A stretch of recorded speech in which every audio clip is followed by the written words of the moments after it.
5월 13일 수요 예배 온라인으로 함께 들으시겠습니다. 먼저 찬양하시겠습니다. 주님 말씀하시면 우리 가사를 묵상하시면서 한 마음으로 함께 찬양하겠습니다.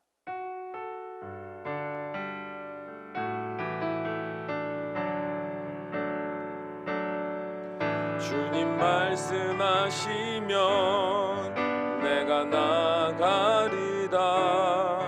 주님 뜻이 아니면 내가 멈춰서리다.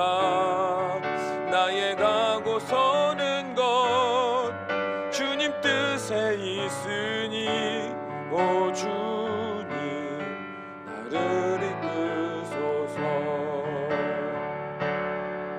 주님 말씀하시면 내가 나가리다. 주님 뜻이 아니면 내가 멈춰서리다. 나의 가고 서는 것 주님 뜻에 있으니 오 주님 나를 이끄소서. 뜻하신 그곳에 나 있기 원합니다. 이끄시는 대로 순종하며 살리니 연약한 내 영혼 통하여 일하소서. 주님 나라와 그 뜻을 위하여 뜻하신 그곳에 나 있기 원합니다. 이끄시는 대로 순종하며 살리니 연약한 내 영혼 통하여 일하소서. 주님 나라와 그 뜻을 위하여 오 주님 나를 이끄소서. 기도하시겠습니다. 우리가 생명을 가지고 이 땅을 살아가는 것도, 죄악된 우리가 예수님을 믿어 구원을 받은 것도, 그리고 성령 하나님의 임재하신 가운데 영과 육의 풍성한 은혜의 삶을 누리게 된 것도 다 하나님께서 우리에게 허락하신 복된 순간들인 것을 믿습니다. 간절히 바라옵나니 하나님으로부터 태어나 다시 하나님께로 돌아가고 하나님의 놀라운 은혜와 능력 안에서 천국 백성으로 주의 유업을 물려받을 자로 살아가는 우리의 일상들 가운데 우리의 모든 뜻과 우리의 모든 목적이 하나님의 크신 계획 안에 포함되고 우리의 모든 삶의 이유도 우리 하나님이 되기를 간절히 원합니다. 바라옵나니 말씀을 통하여 우리의 삶을 돌아보게 하시고 우리의 삶의 바른 방향성과 목적성을 발견하게 하시고 우리의 기도할 제목과 우리가 날마다 살아내며 우리의 삶을 성찰할 그 기준들을 말씀 안에서 잘 세워가는 시간 되게 하여 주셔서 우리의 삶이 하나님 안에서 복되고도 합당한 인생들이 되어갈 수 있도록 축복하여 주시옵소서. 우리 주 예수님의 이름으로 기도합니다. 아멘. 말씀 보시겠습니다. 오늘 함께 보실 말씀은 고린도전서 14장 33절입니다. 고린도전서 14장 33절입니다. 우리 함께 읽습니다. 하나님은 무질서의 하나님이 아니시오 오직 화평의 하나님이시니라. 아멘. 오늘 말씀의 제목은 질서와 화평의 하나님입니다. 그리스도인에게 있어서 가장 중요한 신앙생활의 핵심은 뭐라고 생각하십니까? 여러 가지로 말할 수 있을 거예요.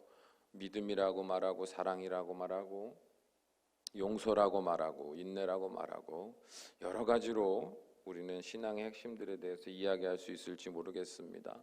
그런데 이 신앙의 핵심이라는 것이 바른 열매를 맺고 그 핵심이라는 것이 의미 있는 어떤 삶으로의 연결이 되려면 이 모든 것들을 아우르는 가장 큰 포괄적인 개념이 필요합니다. 이 포괄적인 개념은 우리 신앙생활의 방향성이 되고 우리의 삶의 목적성이 되기도 하는데요. 그것은 무엇입니까? 우리의 영적인 삶이나 우리의 육적인 삶이나 모두 하나님의 관점에서 이해하고 바라보아야 한다는 것입니다. 정말 중요한 관점이고 정말 중요한 이해예요. 우리의 모든 신앙생활이 되었던 또 그 신앙생활에서 비롯된 우리의 육신의 어떤 우리가 지향하는 거룩한 삶의 어떤 모습이 되었던지 간에 우리의 모든 깨달음과 그로 인한 삶은 하나님의 입장, 하나님의 관점에서 우리 또한 이해하고 받아들이고 실천해가는 삶을 살아내야 된다는 거예요. 여러분, 이것이 얼마나 중요한 것인지 공감되십니까? 한 예를 들어 아담과 하와가 선악과를 먹어서 죄의 저주를 받아 오늘날 우리에게까지 고통이 됨을 보며 때때로 그리스도인이든 비그리스도인이든 이런 질문을 하는 것을 듣습니다. 왜 하나님은 그때 아무 일도 하지 않으셨는가? 왜 선악과를 먹을 때 아담과 하와를 하나님은 그대로 내버려 두셨는가? 이런 원망 섞인 불평을 하는 것을 듣습니다. 이런 관점은요, 어디에서 비롯된 관점일까요? 죄의 저주로 인하여 고통을 받고 있는 인간 중심적인 관점입니다. 그러니까 아담과 하와가 죄를 범함으로 우리가 그의 후손되어 그 죄의 싹을 물려받고 내가 날 때부터 원치 않는 그 죄의 영향력 아래 살아야 할 수밖에 없는 그런 인간의 입장에서 바라봤을 때 이런 의문들은 생길 수 있어요. 그리고 이런 의문들 안에서 하나님을 원망할 수도 있고 하나님을 의심할 수도 있어요. 자, 그렇다면 하나님의 입장, 하나님의 관점에서 이 사건을 바라본다면 어떻게 이해될 수 있을까요? 너무나 길게 여러 가지로 말할 수 있겠지만 간단하게 이야기해보자면, 여러분, 하나님은요 창조주 하나님이시고 전지전능한 하나님이시고 무소부재하신 하나님이시지만 놀랍게도 하나님은 인격적인 하나님이십니다. 믿으십니까? 여러분, 이게 왜 놀라운 일이냐면 절대적인 권력을 가진 존재가요 굳이 다른 이들의 입장까지 생각하면서 그들을 배려하고 그들과 나를 동일한 선상에 마주보게 설정한 후에 내 입장대로 내 마음대로 하는 게 아니라 상대방의 입장과 상대방의 이해를 충분히 고려하여 나의 행동을 또 결정하고 이렇게 맞추어 가려고 하는 게 이제 인격적인 어떤 태도라고 말할 수 있는데, 절대 신이 피조물인 인간에게 그런 인격적인 태도를 가진다는 거는요 솔직히 말이 안 되는 일이거든요. 그럼에도 불구하고 하나님은 인격적으로 우리를 바라보십니다. 이것이 바로 하나님이 가지신 거룩함, 고귀함이에요. 하나님은요 인간을 만드실 때 그래서 어떻게 만드셨냐 하면 자기의 의지를 가지고 자기가 원하는 것을 선택할 수 있도록 만드셨습니다. 여러분, 하나님이 만약에 태초에 인간을 만드실 때 자기 의지 없이 하나님의 뜻대로만 순종할 수밖에 없는 존재로 하나님이 인간을 만드실 수 있었을까요? 없었을까요? 만드실 수 있었어요. 여러분, 인간의 모든 세상의 피조물들을 보세요. 저 우주의 하늘의 해와 달들, 별들을 보세요. 온 자연의 동물과 식물들을 보십시오. 그 모든 피조물들은요 하나님이 정하신 그대로 순종합니다. 그대로. 때를 따라, 시간을 따라, 상황을 따라 하나님이 정하신 그 모든 사소한 그 모든 일정들부터 해서 아주 거대하고도 우리가 감히 상상할 수도 이해할 수도 없는 거대한 하나님의 계획을 따라 모든 피조물들은 한치의 오차도 없이 순종하며 살아가거든요. 인간을 만드실 때도요 여러분, 충분히 하나님은 그렇게 하실 수 있었습니다. 하나님만 바라보고 하나님의 거룩하신 뜻대로만 순종하며 살아갈 수밖에 없는 인간을 만드실 수 있었다는 거예요. 그럼에도 불구하고 하나님은 하나님과 같은 형상을 따라 인간을 만드셨고, 그래서 하나님과 같이 스스로 생각하고 하나님과 같이 스스로 상상하고 창조하고 선택할 수 있는 그런 인간을 만들어 주셨다는 겁니다. 왜요? 예. 그만큼 인간을요, 하나님은 우리가 오늘날 이제 예수 그리스도를 믿어 하나님 아버지라고 부르잖아요. 아빠, 아버지라 부른다. 근데 하나님은 태초에 인간을 만드실 때 피조물로 만드신 게 아니라, 피조물이지만 하나님의 마음, 하나님의 입장에서는요, 사랑하는 자녀로서 만드신 거예요. 그래서 하나님은요, 인간에게 자유의지를 주셨고, 하나님과 같이 그 자유의지를 가지고 선택하며 스스로 행복한 삶을 살아가기를 원하셨습니다. 그게 바로 사랑인 겁니다.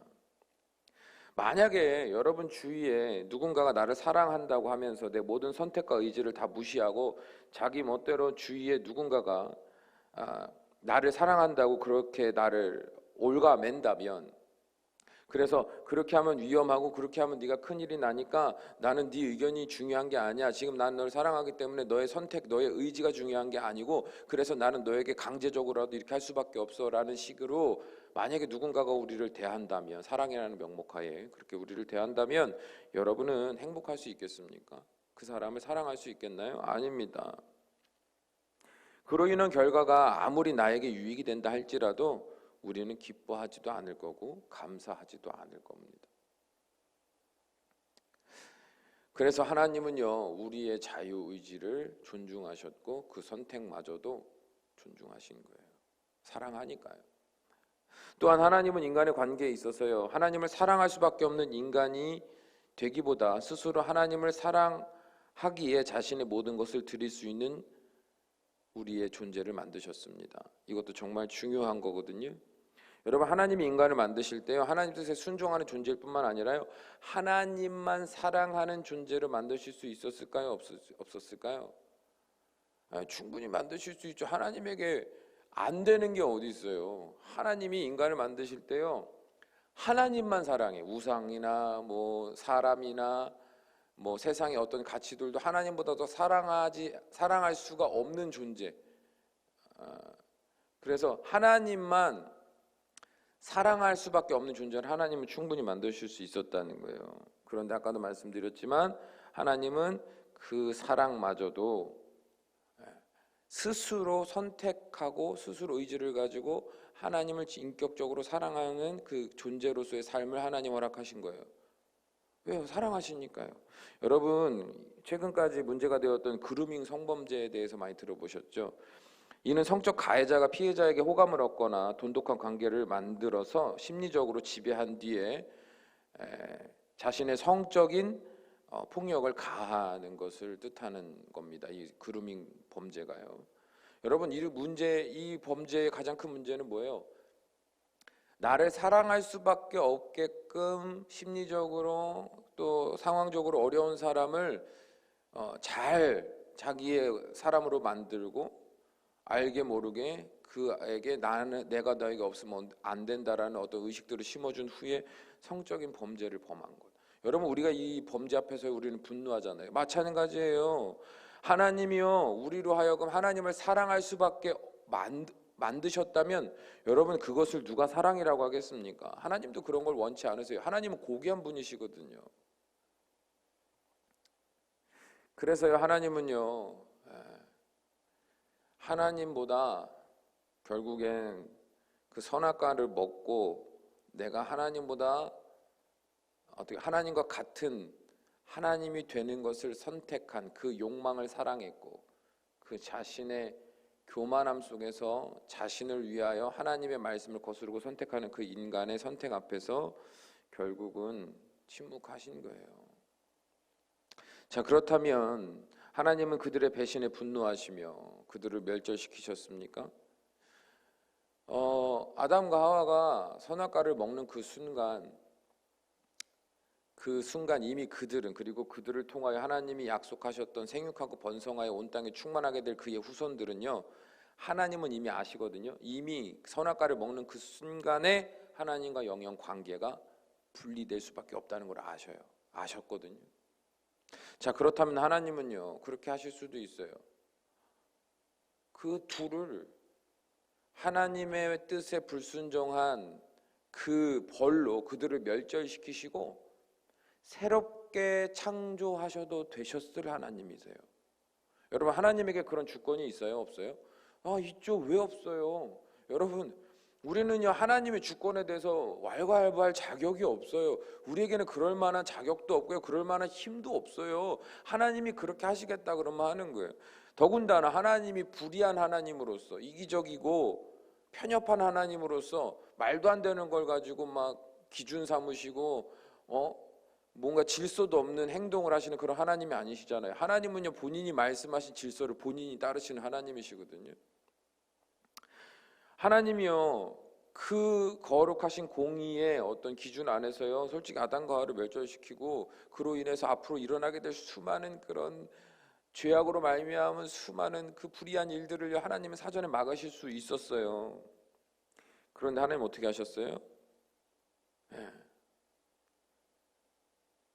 최초로 하나님이 만드신 피조물을 죽이시고 그 가죽을 벗겨서 옷을 지어 입히셨어요.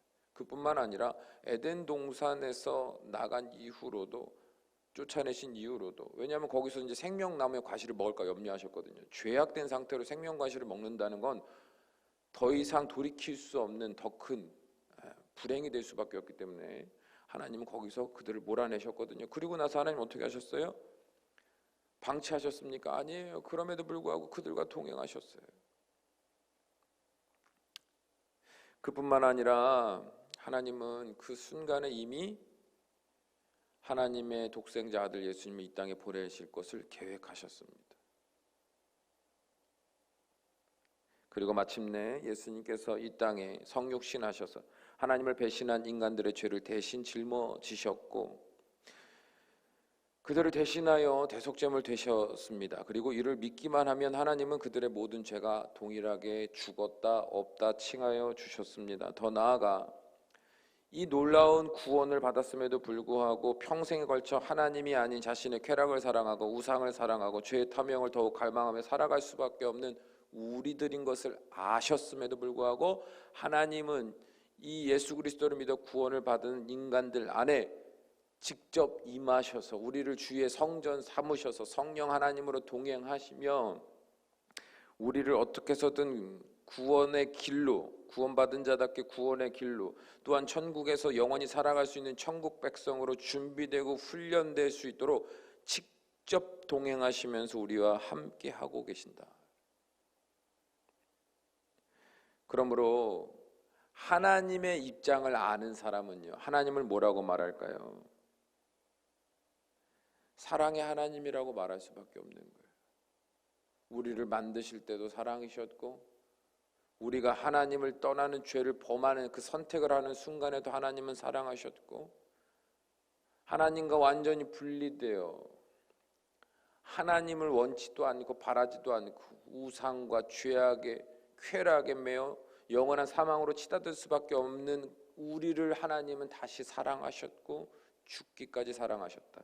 그래서 하나님의 입장에서 보면요, 하나님은 사랑의 하나님이신 거거든요. 여러분, 이 어마어마한 차이가 보이십니까?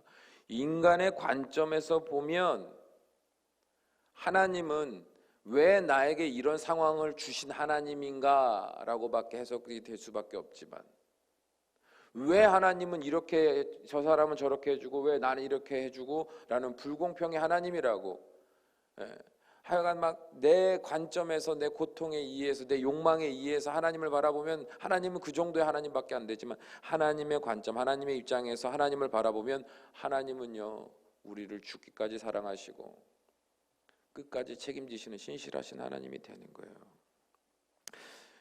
이러한 관점의 차이가 우리에게 더 중요한 문제가 되는 이유가 더 있습니다. 이거는 정말 큰 이유인데요. 뭐냐면 이제는 하나님이 우리를 사랑하심으로 우리를 택하심으로 말미암아 우리에게 수많은 은혜들을 주시고 구체적인 하나님의 계획과 역사들을 우리에게 주셨거든요. 그런데요, 내 관점에서 내 입장에서만 하나님을 바라보게 되면 그 하나님이 베푸신 은혜와 하나님이 세밀하게 인도하시는 삶의 그 경험들, 여정들을 이해하지 못합니다.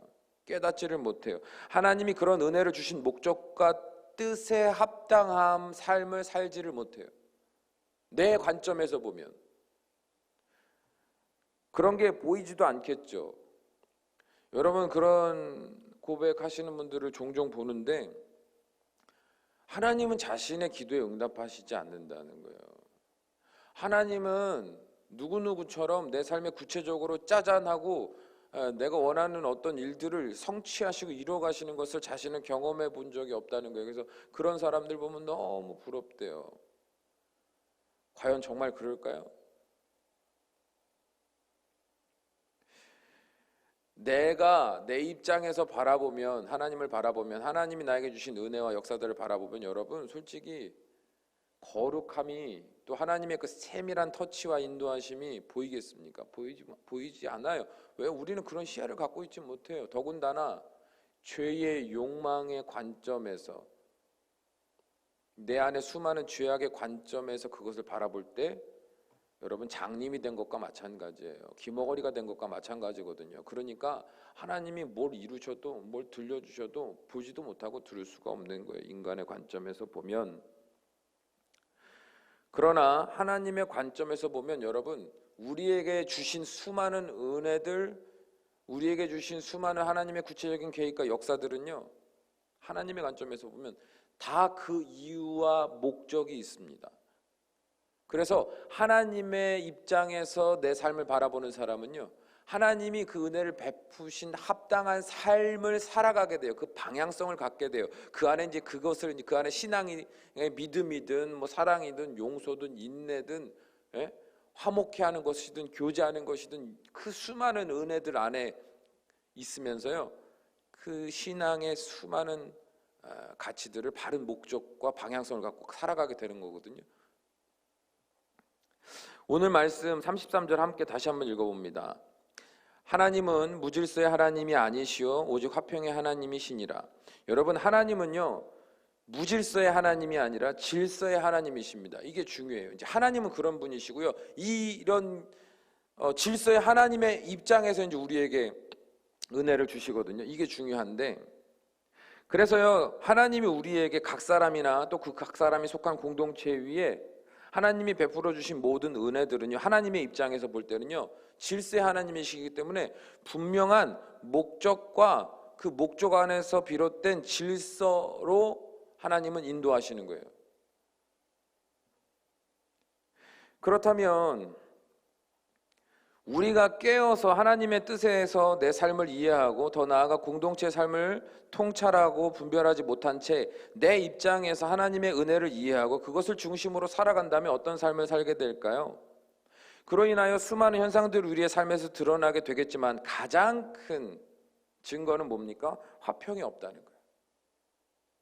은혜가 없는 거 아닙니다. 하나님이 주신 은혜가 없는 거 아니에요. 하나님이 주신 특별한 능력이 없는 거 아닙니다.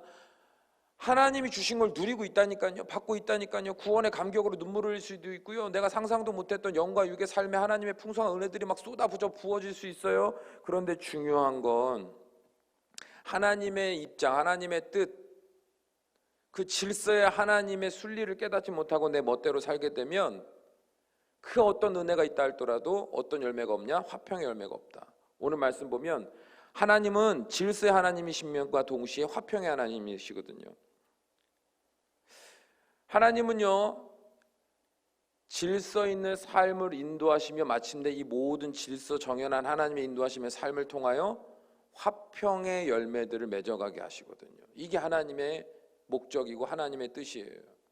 근데 하나님의 은혜가 있다 할지라도 하나님의 관점 이해가 아니라 내 입장, 내 이해대로 그 은혜들을 내 멋대로 살아내게 되면 이 화평이라는 결실은 있을 수가 없다는 거예요. 그런데 우리는요 이 화평이라는 결실이 없는 자신의 삶에 대해서 크게 문제의식을 갖지 않습니다. 내 안에 화평이 없다라는 것에 대해서 크게 문제의식을 갖지 않아요. 이게 문제라는 거죠. 고린도 교회는요 성령 하나님의 역사하신 가운데 많은 성도들이 여러 가지 은사를 받았습니다. 앞서 살펴본 고린도전서 12장에서 보았듯이 사도 바울은 이미 그들이 경험하고 있는 다양한 은사들에 대해서 말한 바 있습니다. 지혜의 말씀, 지식의 말씀, 믿음, 병 고치는 은사, 능력, 행함, 예언, 영분별, 각종 방언, 방언의 통역 등이 있다라고 이야기했습니다. 그런데 문제는 고린도 교인들은 여러 은사 중에서 외적으로 신비스럽게 보이는 방언의 은사를 최고의 은사로 여겼다는 것에 있습니다. 그리고 이 방언의 은사를 공적 예배를 비롯하여 공동체 교제의 자리에서도 무분별하게 사용했습니다. 그래서 이로 인해 교회는 큰 혼란에 빠지게 됐고, 더 나아가 방언 이외의 다른 은사들에 대해서는 무시하는 경향을 드러냈습니다. 자, 그러면 우리는 여기서 무엇을 볼 수 있을까요? 인간의 입장에서요, 자신들이 받은 은사들, 이 은혜들은요, 어디서부터 임하는 거예요? 하나님이 주신 것들이잖아요. 하나님으로부터 임하는 것들입니다. 그런데요, 인간의 입장에서는요, 하나님이 주신 이 모든 은사들 가운데 이제 인간의 입장에서 보면 가장 신비롭게 보인다고 생각했던 방언을 가장 좋은 은사로 여겼어요. 하나님이 그렇다고 하신 적도 없어요. 그냥 자신이 그렇다고 결정한 겁니다. 네? 자신들이 그렇다고 결정한 거예요. 그래서 아직도 일부 교회들은요, 방언을 못 받았으면 성령을 받지 못한 거다라고 말하는 교회들이 여전히 있습니다. 하나님이 그렇게 말씀하신 적이 있어요? 하나님 믿으면, 예수 그리스도를 믿어 구원받으면 모두 다 성령 받아야 된다고 그랬습니까? 이 말은요, 얼마나 무지한 말인지 몰라요. 근데 이런 말을 하는 이유가 뭐예요? 그냥 내가 세운 거예요. 내가 세운 기준이에요. 내가 세운 기준. 방언 못하면 성령 못 받은 거야. 누구 입장에서요? 내 입장에서, 자기 입장에서, 인간 입장에서. 여러분, 하나님이요, 고린도 교회에 이 은사들을 주신 이유가 뭡니까? 이 은사라는 특별한 은혜를 주신 이유가 뭐냐 이 말이에요. 그 은사들을 통하여서요, 영적으로 강한 지체들은 약한 지체를 돕고, 믿음이 없는 자들에게 이 신령한 은사들을 통하여 구원의 통로로, 구원의 어떤 능력으로 쓰임받는 도구대라고 하나님이 들려주신 특별한 은혜들인 거거든요. 개인적인 신앙의 영달을 위해서 주신 게 아니에요. 공동체 안에서 거룩한 공동체로, 영혼 구원의 공동체로, 영적 성장의 공동체로 이루어가시기 위해서 하나님이 그들의 손에 쥐어주신 하나님의 특별한 신령한 은사들이었다 이 말이에요. 이게 하나님의 목적이에요. 그런데 고린도 교인들은요, 그걸 어떻게 이해했어요? 받아들였어요? 하나님의 입장, 하나님의 목적, 하나님의 뜻에 부합하게 받아들인 것이 아니라, 그것을 따라가려고 한 것이 아니라, 그것을요 어떻게 했어요? 내 입장, 내 이해, 내 주관, 내 경험, 내 판단, 그리고 그런 기준을 가진 한 사람과 또 다른 한 사람이 그 입을 맞추고 그 입장을 맞추어서 그들은 공동체, 그들의 패거리, 그렇게 돼가지고 우리는 신령한, 우리는 능력 있는, 우리는 앞서 있는 영적 공동체라는 묘한 의식을 가지고, 여러분 그런 의식을 갖고요, 하나님의 뜻에, 하나님 입장에 부합하지 않는 삶을 살게 되니까요, 고린도 교회 안에 어떤 열매가 맺어졌습니까? 화평의 열매가 맺어졌습니까? 아까 말씀드렸죠. 질서의 하나님은요, 이 모든 과정들을 통하여서 결국 화평을 이루신다 그랬잖아요. 그러면 그 화평이 고린도 교회 안에 이루어졌냐 이 말이죠. 아니에요. 그 반대 열매가 맺어졌습니다. 화평이 어디 있습니까? 오히려 그들은요, 영적 차별을 만들어냈고 분쟁을 만들어냈고, 더 나아가 다른 사람을 무시하고 그들을 평가하는, 정죄하는 범죄들을 연속해서 일으킵니다. 그리고 무시된 그룹 사람들은 분노를 일으키고요, 미워하게 되고요, 분노하게 되는 그런 열매들이 막 맺어졌어요. 고린도 교회의 성도들의 영적 교만이 오히려 하나님의 본래 목적인 화평을 깨트린 겁니다. 이게 증거예요. 하나님으로부터 은혜 받았어요? 못 받은 거 아니에요? 능력 받았어요? 못 받은 거 아닙니다. 그런데 결과는 화평이 아니었다. 왜요? 하나님의 입장에서 하나님의 뜻에 부합하게 자신들의 삶을 맞춘 것이 아니라 내 입장에서 내 뜻대로, 내 기준대로 살았기 때문에. 그 증거가 뭐라고요? 화평이 있냐 없냐. 여러분, 마태복음 7장 우리가 잘 아는 말씀이 있잖아요. 성도가 하나님으로부터 능력을 받아 병자를 고치고 귀신을 쫓아내서 놀라운 일들을 이 땅에서 이룬다 할지라도, 그래서 그들 스스로가 이 정도면 내가 하나님의 백성이 됐다라는 진짜 넉넉한 증표가 될 수 있겠다고 스스로 만족할지 모르겠지만, 하나님은 오히려 그들을 뭐라고 말하셨어요? 불법을 행한 자라 말하셨어요. 불법을 행했다는 거예요. 뭐예요? 하나님이 그렇게 쓰라고 주신 게 아니거든요. 그런 열매 맺으라고 주신 게 아니거든요. 하나님의 입장에서는요. 사랑하며 섬기며 개인의 영광이 아니라 하나님의 영광을 위하여 공동체의 부흥과 공동체의 성숙을 위하여 하나님은 그렇게 그들을 위하여 주신 건데 그걸요 나를 위해서 나만의 특별한 어떤 능력이나 권세로 사용하고 생각하고 살았다면 하나님은 오히려 그건 불법이라는 거예요. 불법. 우리의 삶에서도 고린도 교인들의 모습이 보인다는 사실을 우리는 깨달을 수 있어야 합니다. 여러분, 그리스도인들의 교만은요 크게 네 가지로 생각해 볼 수 있어요. 첫 번째는요 지적인 교만입니다. 성령 하나님이 깨닫게 하신 말씀의 진리가 있거든요. 잘 들으셔야 돼요. 이 지적 교만. 성령 하나님이 깨닫게 하신 말씀이에요. 내가 깨달은 거 아니에요. 내가 스스로 감동받은 거 아니에요. 그래서 내가 스스로 말씀대로 살아봐야겠다라는 거룩한 의지를 가진 게 아니에요. 우리에게 그런 거룩한 깨달음과 거룩한 의지와 거룩한 결단과 거룩한 순종과 그 거룩을 기준으로 한 나를 회개하고 싶은, 회개하며 눈물 흘릴 수 있는 그런 거룩한 소망이 없어요. 우리에게는요. 여러분 착각하시면 안 돼요. 이건 내가 한 게 아니거든요. 성령 하나님이 우리 안에서 말씀으로 이해하게 하시고 말씀으로 살아갈 그 방향성을 주신 거거든요. 근데 우리는요 그것을요 내가 했다고 생각해요. 하나님이 은혜를 주셨지만 결국엔 내 것이 된 거죠. 내 공로됩니다. 두 번째로 그리스도인이 흔히 실수하는 또 쉽게 잃어버리는 것 중에 하나가 뭐냐 하면 바로 권력적인 교만입니다. 권력적 교만. 하나님이 맡겨주신 직분이요 다른 일보다 더 높다라고 생각하는 거예요. 본인이. 목사를 비롯해서요 많은 직분자들이 나는 지금 저 평신도보다 내가 가진 직분, 여러분 하나님이 높이신 거 아닙니까? 하나님이 높이신 거라기보다 하나님이 그런 무거운 직책을 맡겨주신 거 아니에요? 더 십자가 무겁게 지라고, 더 겸손하라고, 더 인내하라고, 더 희생하라고. 어떻게 보면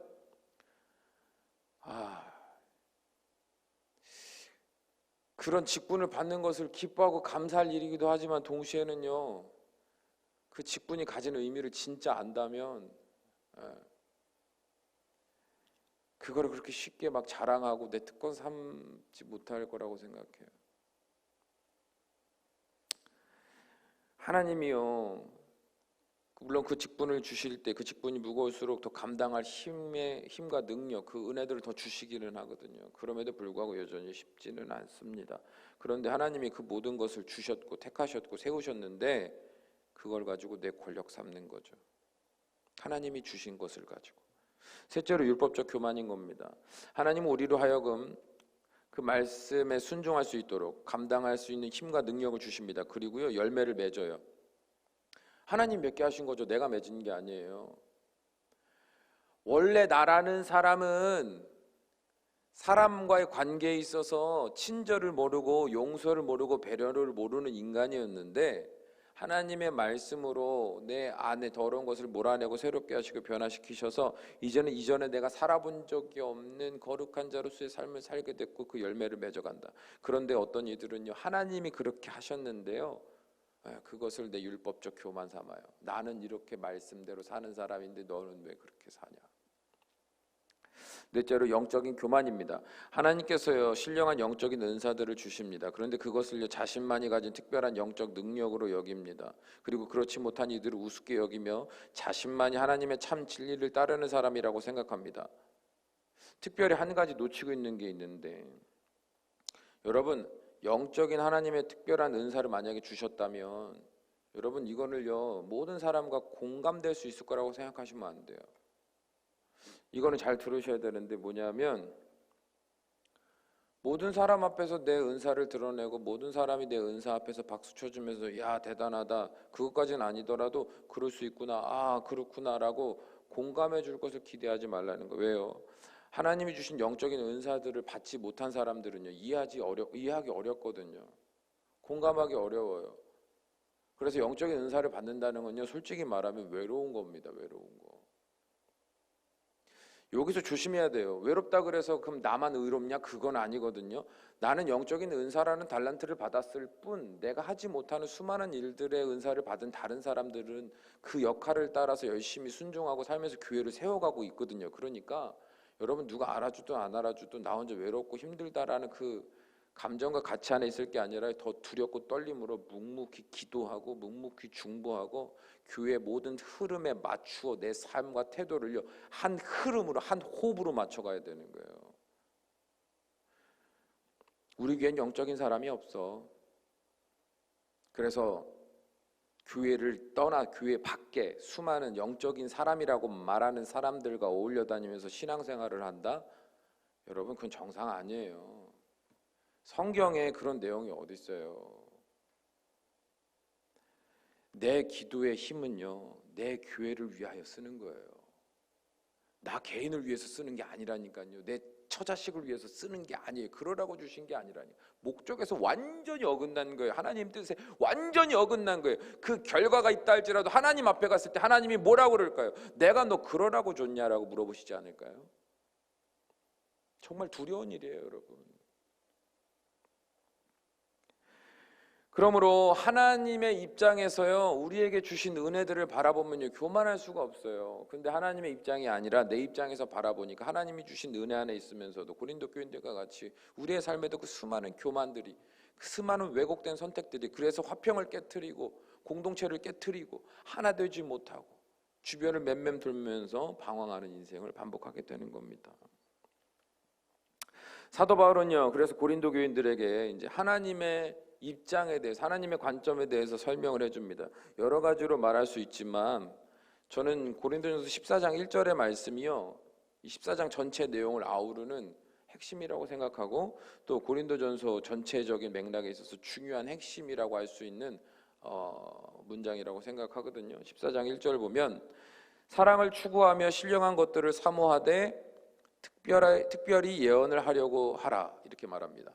여기서 이제 예언이 포커스가 아니라 제가 말하는 건 상반절이에요. 사랑을 추구하며 신령한 것들을 사모하라는 거예요. 네.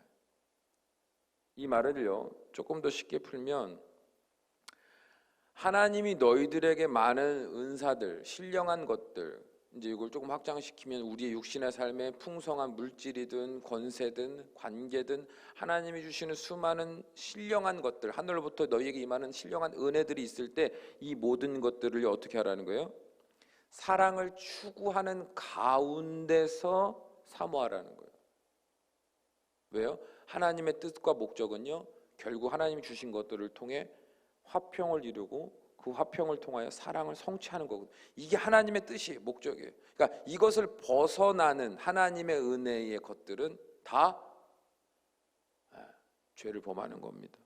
특별히 여기서 사랑을 추구하다, 추구하며라는 이 부분에서 이 추구라는 뜻은요 다른 말로 하면 추적하다라는 뜻이에요. 추적하다, 사랑을 추적하다.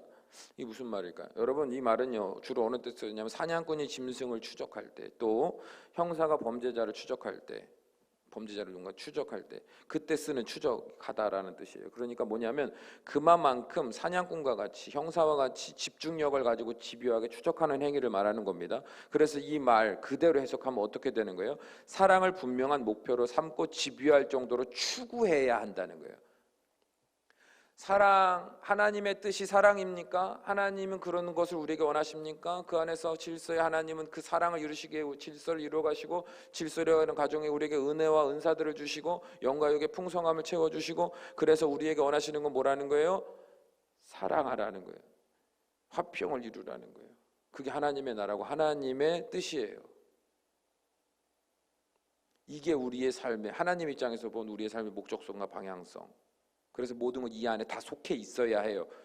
사도 바울은요 그래서 그걸 어떻게 표현했냐면 집요할 정도로 추구해야 된다 그런 거예요. 여러분 예수님의 삶을 한번 생각해 봤으면 좋겠어요. 여러분 예수님의 삶은요 어땠습니까? 예수님은요 자신을 따르는 무리들의 뜻대로 살지 않으셨습니다. 이게 쉬운 것 같죠? 절대 쉽지 않아요, 여러분. 인간은요 사회적 동물이 예수님이 성육신 하셨다는 것은요 인간이 됐다는 거예요. 그러면 인간이 가진 기본 욕구는 다 가지고 있거든요.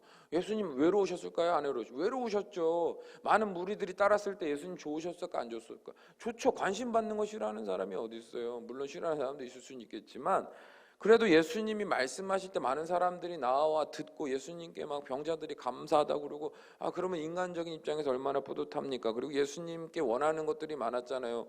뭐 욕심대로 원하는 사람들도 있었겠지만 그 당시 때는요 유대인들의 삶이 얼마나 궁핍했는지 모르거든요.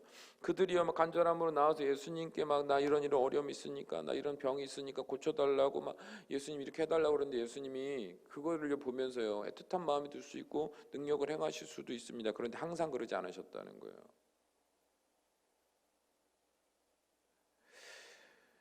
또한 예수님 자신의 유익을 위해서 예수님이 뭘 하신 적이 있습니까? 내가 이 땅에서 그래도 살아가려면 적어도 이것저것도 있어야 되고 그래도 이런 관계도 어느 정도는 좀 있어야 되고 막 예수님 그렇게 사신 적이 있냐는 거예요. 예수님은요 말 한마디를 하셔도 행동 하나를 결정하실 때에도 집요할 만큼 하나님 아버지 뜻대로 살려고 노력하셨습니다. 저절로 하나님 아버지 뜻대로 살게 된 게 아니에요. 집요할 만큼 하나님 아버지의 뜻, 하나님 아버지의 입장, 하나님 아버지의 관점에서 자신이 할 수 있는 능력들을 행하려고 노력하셨어요. 사랑하는 나사로가 죽음 앞에 있었을 때 충분히 그를 고쳐서 살리실 수 있는 능력이 예수님께 있었습니다. 그러나 하나님의 입장에서는요, 그것이 하나님의 뜻에 있어서는요, 그것이 원하시는 바가 아닌 것을 예수님은 아셨어요. 하나님은요 나사로가 죽고 다시 살아남을 통하여 복음이 확장되는 것을 원하셨고 그래서 예수님은 그 하나님의 뜻에 집중하셔서 눈물을 머금고 그의 죽음을 바라만 보셨습니다. 예수님의 이제 그 마음을 잘 생각해 보라는 거예요. 예수님이 어떤 식으로 그 공생의 삶을 사셨는지를 오늘 말씀의 근거에서 생각해 보라는 거예요. 예수님 그냥 막 사신 게 아닙니다. 예수님은 하나님의 뜻과 그 질서에 순종하는 것을 위해서요 어떠한 감정이나 상황보다 내 삶의 우선순위로 삼으셨어요. 하나님의 뜻과 질서에 순종하는 것을 우선순위로 삼으셨다. 가룟 유다가 자신을 팔 것을 아셨음에도 묵묵히 그 길을 걸어가셨고 언제나 예수님만을 사랑하겠노라 큰소리치던 베드로가 결국 예수님을 부인하고 떠나갈 것을 아셨음에도 불구하고 묵묵히 그들과 동행하셨습니다. 충분히 자신을 배신할 자들을 멸하실 수 있었던 예수님, 충분히 십자가의 길에서 벗어나 스스로 온 천하 만국의 왕이 되실 수 있었던 예수님은 자신의 뜻이 아니라 하나님 아버지의 뜻대로 그 하나님의 질서대로 순종하며 살아내셨습니다.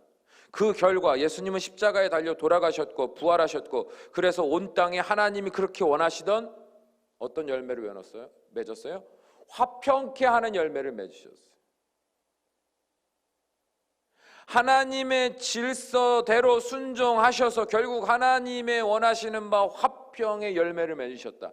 그래서요 예수님의 십자가를 통하여 하나님과 우리 사이가요 막힌 담이 죄로 인한 막힌 담이 허물어지고 하나님과 우리가 화평케 됐어요. 예수 그리스도를 통하여 하나님을 이제 화평케 된 인간들이 그리스도인들이 이제는 스스로가 낮아져서 예수님의 형상을 따라서 예수님의 뜻을 따라 살아내며 십자가의 길 걸어가며 인간과 인간 사이에 죄로 인해 막힌 담을 또한 헐어내는 삶을 살았습니다. 그래서 하나님을 사랑하는 화평케 되어 하나님을 사랑하는 자들은 또한 하나님을 사랑하는 것과 같이 인간을 사랑하고 용서하고 섬기는 자로서 살아갈 수 있게 됐어요. 그게 바로 그리스도인이라는 거예요. 이 모든 화평케 하는 삶을 살 수 있게 됐던 것은 바로 예수 그리스도가 내 뜻과 내 목적대로 하나님의 은혜를 내 마음껏 누리며 살지 아니하고 그만큼의 능력과 권세가 있음에도 불구하고 끝까지 집요할 정도로 하나님의 뜻대로 하나님의 입장을 따라 그 하나님이 원하시는 사랑과 그 하나님이 원하시는 화평을 위해서 순종해 내셨기 때문에 오늘날 우리가 그 화평의 열매를 맺고 구원받고 행복한 삶을 살 수 있게 됐다는 거예요. 사랑하는 여러분, 우리를 향하신 하나님의 뜻은 언제나 옳습니다. 우리가 오늘 살아가는 삶의 모든 현실들을 잘 생각해 보세요. 여러분 혹시라도 여러분의 삶이 오늘 별 문제 없이 걱정 없이 살 수 있는 삶을 살고 계십니까? 여러분 그렇다면 이 모든 것들은요 내가 그렇게 노력해서 그러신 것도 있겠지만 그렇게 노력해서 살아갈 수 있는 모든 여건과 형편을 허락하신 하나님 때문에 우리가 그렇게 살 수 있는 거예요. 육적인 삶의 풍성함뿐만 아니라 영적인 삶에 있어서도 여러분 풍성한 은혜가 있습니까? 남들보다 특별하다고 혹시 생각하고 있지는 않습니까? 아닙니다. 착각이에요. 내가 특별해서 특별한 게 아니에요. 하나님이 날 특별하게 만드신 거예요. 특별하게 만드신 특별한 은혜를 더하신 이유는 뭐예요? 내가 특별히 더 착해서가 아닙니다. 저는 오히려 반대라고 생각해요. 그냥 제 입장에서는 그래요. 오히려 온유하고 성품이 따뜻하고 온전한 사람들은요, 하나님께로부터 특별한 은혜가 솔직히 은혜가 특별히 필요가 없어요. 그 자체만으로도. 근데요, 막 자기 고집 세고 자기 의가 세고 자기 주장이 강하고 편협하고 이기적이고 그런 사람들은 하나님이 특별히 고난도 많이 주시고 또 특별히 은혜도 많이 주시는 것 같아요. 만약에 영적인 은혜에 풍성함이 있으시다면 말씀의 진리를 좀 더 깊이 볼 수 있는 은혜가 있고 기도할 때 하나님과 좀 더 특별히 소통할 수 있는 은혜가 있고 영적인 은사도 있고 여러 가지로 분별의 은사도 있고 의뢰도 있고 그러면 여러분 두렵고 떨림으로 집요할 만큼 하나님의 사랑 안에 하나님 화평케 하시는 하나님 목적 안에서 자신의 삶을 잘 정돈하고 방향성을 잡고 나아가야 돼요. 만약에 내가 오늘까지 살면서 나로 인해 내 주변 사람이 영적인 수치를 경험하고 좌절을 경험하고 또 내가 공동체를 세우는 사람이 아니라 오히려 공동체를 떠나 내 멋대로 신앙생활을 하고 있다면 여러분 지금 이 말씀은 하나님이 돌이켜 돌아올 수 있는 기회를 주신 시간인 것을 기억하셔야 돼요. 하나님 바른 길을 지금 세워가시는 거니까 지금이라도 늦지 않았습니다. 바른 믿음으로 하나님 앞에 순종하십시오. 때론 우리의 삶의 현실이 부당해 보이고 잘못된 것처럼 여겨져 크게 낙심할 수 있습니다. 그러나 그때 하나님을 떠올리세요. 이 모든 고통을 피하게 하실 수도 있고 멈추게 하실 수 있는 하나님께서 이 모든 일을 허락하신 데는 분명 하나님의 질서가 숨어 있다는 걸 믿으시기 바랍니다. 믿으세요. 그래서 하나님의 입장과 하나님의 뜻, 질서 상관없이 그냥 나는 지금의 내 삶이 싫어라는 결론 내리지 마시고 내 입장에서 옳고 그름 판단하면서 합당하다 합당하지 않다를 말하지 마시고 조용히 많은 말로 범죄하지 마시고 조용히 하나님 앞에 나아가 엎드리세요. 하나님 어떻게 해야 합니까? 하나님 무엇을 원하십니까? 제 갈 길을 제가 살아야 될 방향성을 제가 돌이키고 회개해야 될 것들을 제가 믿음으로 소망하여 붙들어야 될 것들을 알려주십시오. 말씀하여 주십시오. 그럼 하나님 말씀하실까 안 하실까요? 하십니다. 왜요? 하나님 뜻에 합당하잖아요. 구하는 바가 합당하잖아요. 하나님이 안 주실 이유 없죠. 말씀으로 깨닫게 하실 거예요. 기도 가운데 깨닫게 하실 거고 삶의 일상의 많은 과정과 질서들을 통하여 하나님 깨닫게 하실 겁니다. 그리고 이 과정들을 계속해서 이어가시는 질서의 하나님을 발견하게 될 거고 이 질서의 하나님을 발견하며 마침내 하나님이 그리셨던 큰 그림을 마주할 날이 올 겁니다. 우리는 그 날이 되면 비로소 증인이 되는 거예요. 증인. 그리고 그 날이 되면 우리는 진짜 하나님을 사랑할 수밖에 없는 진짜 하나님을 전할 수밖에 없는 그런 사람이 되는 거예요. 이게 하나님의 질서와 그 질서에서 비롯된 열매들입니다. 바라기는 늘 하나님의 입장에서 생각하십시오. 늘 하나님의 목적에서 생각하십시오. 집요할 정도로 하나님의 뜻대로 살려고 내 삶을 집요할 정도로 돌아보시고 집요할 정도로 말씀에 근거해서 매 순간순간 깨어 살아가십시오.